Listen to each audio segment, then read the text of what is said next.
আসসালামু আলাইকুম বন্ধুরা, প্রবাসী বন্ধু মিডিয়া চ্যানেলের পক্ষ থেকে সবাইকে সাদর সম্ভাষণ। আশা করি সবাই ভালো আছেন। ঈদ মোবারক। পবিত্র ঈদ উল আজহা উপলক্ষে নতুন একটা ভিডিও নিয়ে হাজির হয়েছি আপনাদের সামনে।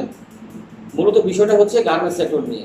যারা বাংলাদেশে গার্মেন্টস কর্মী আছেন, যারা গার্মেন্টসের অপারেটর এবং গার্মেন্টস মেকানিক সহ বিভিন্ন সেক্টরে গার্মেন্টসে আছেন, তাদের জন্য মূলত একটা সুখবর। আমরা তুর্কমেনিস্তানের কাজ পেয়েছি।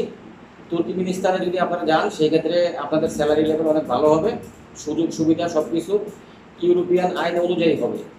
দেখেন, তুর্কমেনিস্তান মধ্য এশিয়ার একটি দেশ, তারপরেও কিন্তু তুর্কমেনিস্তান ইউরোপিয়ান স্টাইলে চলে এবং ইউরোপিয়ান সব কিছু নিয়মকানুন মেনে চলে। বিধায় আপনারা সব কিছু সকল সুযোগ সুবিধা অন্যান্য দেশের চেয়ে অনেক অনেক বেশি ভালো পাবেন।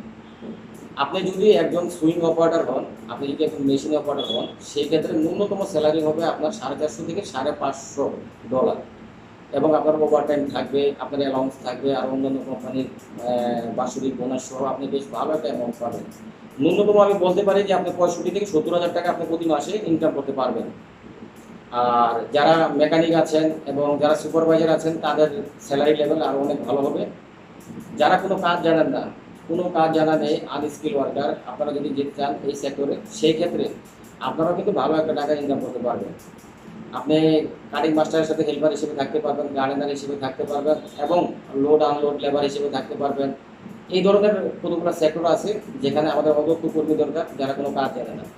সেই ক্ষেত্রে আপনি 400 থেকে $450 পর্যন্ত বেতন পাবেন। এটা হচ্ছে আপনার বেসিক।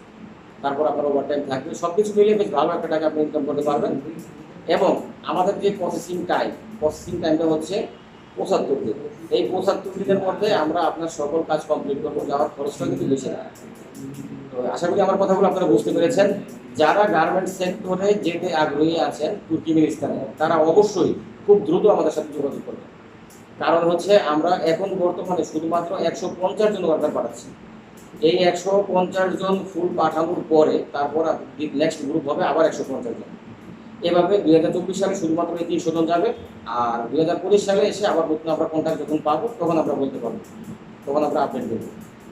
তো এখন যারা গার্মেন্টসে যেতে আগ্রহী আছে তুর্কমেনিস্তানে, তারা অবশ্যই খুব দ্রুত আমাদের সাথে যোগাযোগ করবেন। আশা করি আমার কথাগুলো বুঝতে পেরেছেন। সবাই ভালো থাকবেন। আল্লাহ হাফেজ। আসসালামু আলাইকুম।